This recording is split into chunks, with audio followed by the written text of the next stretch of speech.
بسم اللہ الرحمن الرحیم۔ قرآن مجید میں اللہ تعالیٰ ارشاد فرماتا ہے کہ ہر نفس کو موت کا مزہ چکھنا ہے، یعنی کائنات کے ہر جاندار کے لیے اللہ پاک نے موت کا وقت اور جگہ متعین کر رکھی ہے۔ اس سے کسی کو چھٹکارا نہ ملے گا اور نہ ہی کوئی اس سے بھاگ سکے گا۔ اسی لیے ابلیس شیطان کو بھی ایک دن موت آئے گی، لیکن وہ دن کون سا ہوگا؟ کیا شیطان کو نزاع کے عالم میں تکلیف ہوگی؟ شیطان کی قبر کہاں بنائی جائے گی؟ شیطان کتنے عرصے تک موت کی نیند سویا رہے گا؟ ناظرین گرامی، آج ہم انہی اہم سوالات کے جوابات قرآن و حدیث کی روشنی میں بیان کریں گے۔ ناظرین، جب شیطان مردود کو اللہ تعالیٰ نے جنت سے نکالا تو اس نے اللہ تعالیٰ سے قیامت تک کے لیے مہلت مانگی کہ قیامت سے پہلے مجھے موت نہ آئے، لیکن اللہ پاک نے اس وقت مقررہ تک یعنی ایک خاص وقت تک مہلت دی۔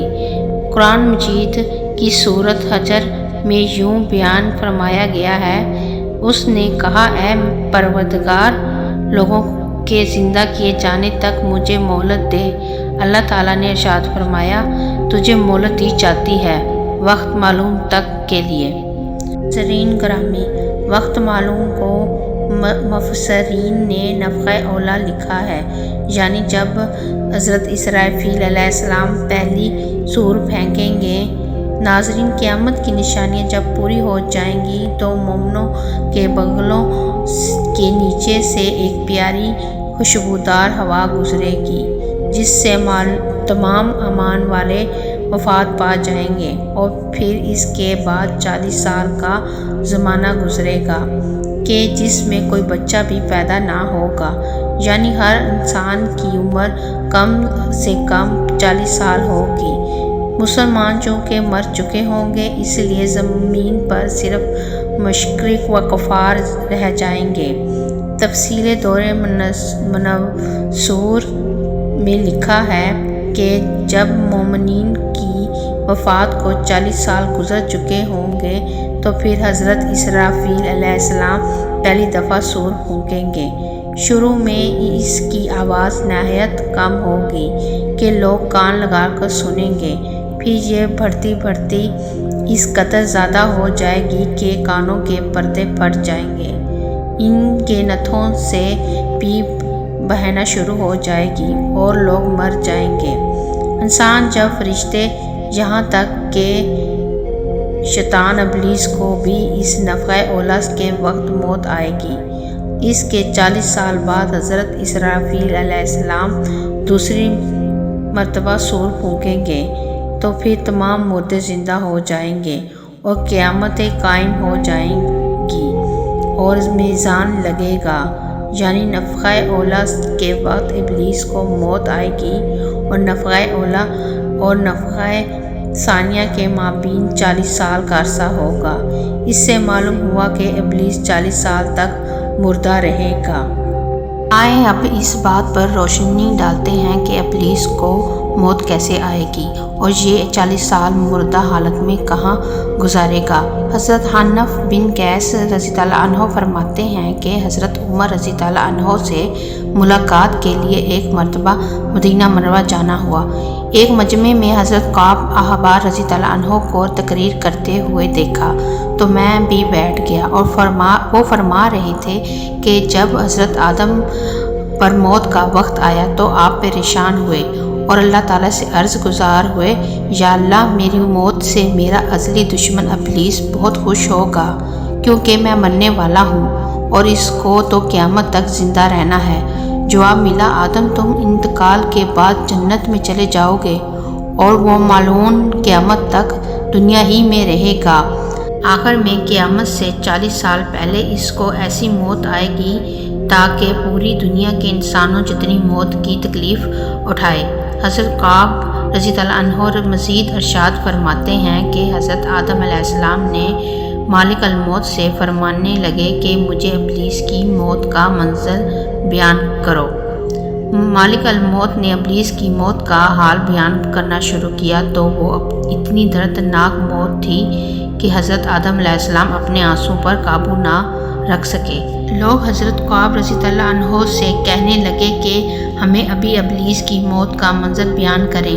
لوگوں کے بے جا فرمائش پر حضرت کعب رضی اللہ عنہ ابلیس کی موت کا منظر یوں بیان فرماتے ہیں کہ اللہ مالک الموت سے فرمائے گا کہ میرے غضب اور غصے کا لباس پہن کر جاؤ، ابلیس کی روح قبض کرو اور ابلیس سے تمام انسانوں اور جنوں سے زیادہ سختی کرنا۔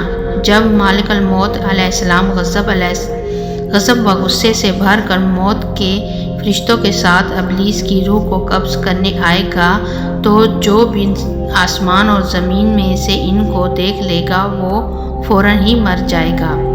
جب مالک الموت علیہ السلام ابلیس کے پاس پہنچیں گے تو وہ دھاڑے مار مار کر روئے گا۔ پھر شیطان کو موت کی تکلیف دی جائے گی جو کہ ساری مخلوق کی موت کی تکلیف سے بھی زیادہ ہوگی۔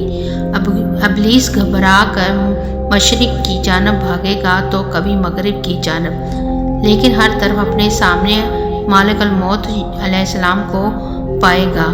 سمندر میں چھپنے جائے گا تو سمندر اسے جگہ نہ دے گا، آسمان کی طرف بھاگے گا تو وہاں مقررہ فرشتے اس کو آگ کے کوڑے ماریں گے۔ حضرت آدم علیہ السلام کی قبر کے پاس کھڑا ہو کر کہے گا، اے آدم، تمہاری وجہ سے میں ملعون اور مردود بنا، کاش تم پیدا ہی نہ ہوئے ہوتے۔ پھر مالک الموت سے کہے گا، کتنی سختی اور تکلیف کے ساتھ میری جان نکالو گے۔ مالک الموت فرمائیں گے، جتنے لوگ جہنم میں ہیں ان سب کی موت سے کہیں زیادہ تکلیف اور سختی کے ساتھ یہ سن کر شیطان تڑپنے لگے گا اور چیختا چلاتا ادھر ادھر بھاگنے لگے گا اور اسی جگہ پہنچے گا جہاں اس نے جنت سے نکلنے کے بعد پہلا قدم رکھا تھا۔ وہ جگہ آگ کے کنارے کی طرح سرخ ہوگی، زمین چنگاری کی طرح ہو جائے گی اور زبانیے فرشتے اس کو گھیر لیں گے اور زنبوروں اور آروں سے اس کو چیریں گے جب تک اللہ چاہے گا۔ اس وقت تک حالت نزا اور موت کے غصے کا شکار رہے گا اور وہاں جہنم کی سنڈاسیاں لگی ہوں گی۔ ان سنڈاسیوں سے تڑپا کر اس کی جان نکالی جائے گی۔ آدم و حوا علیہ السلام سے کہا جائے گا، ذرا اپنے دشمن کو دیکھو کس طرح ذلت کے ساتھ مر رہا ہے۔ وہ دیکھ کر کہیں گے، یا اللہ، تو نے ہم پر اپنی نعمت مکمل فرما دی۔ ان جہنمی گڑھوں میں ابلیس 40 سال تک مردہ رہے اور یہی اس کی قبر ہوگی۔ پھر 40 سال بعد حضرت اسرافیل سور پھونکنے گے تو تمام مردے زندہ ہو جائیں گے اور حساب کتاب شروع ہوگا۔ اللہ تعالیٰ سے دعا ہے کہ اللہ پاک ہمیں آخرت کی تیاری کرنے کی توفیق عطا فرمائے۔ آمین ثم آمین۔